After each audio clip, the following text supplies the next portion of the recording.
abantu dukwiye kwibaza niba isi izarangira ko tuyibona nk'ibintu byinshi bifite mu iterambere. Igisubizo ni kimwe, nibyo koko izarangira nyuma ku iherezo ry'ibihe byose bizashira.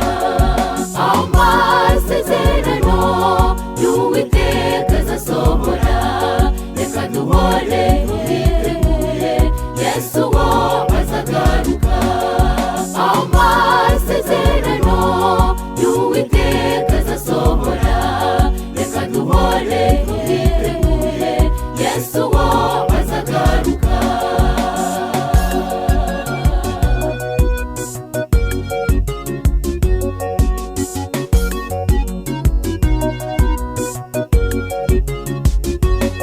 Hashize igihe kirekire twibaza ku byo mu iyi si, mbese ko byarenze ubwenge bwacu, noneho turagana he?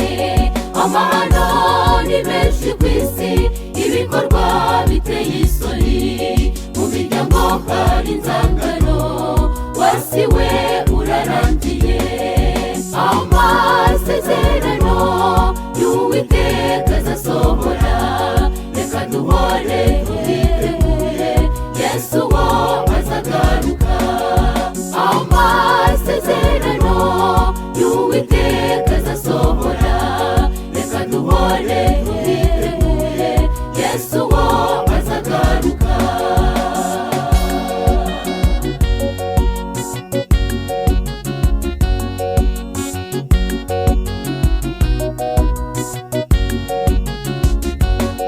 Uhereye kera kose nshuti, hariho umurengezi ahora yita ku bwoko bwe, n'ubu kandi arashoboye, aduha imbaraga zo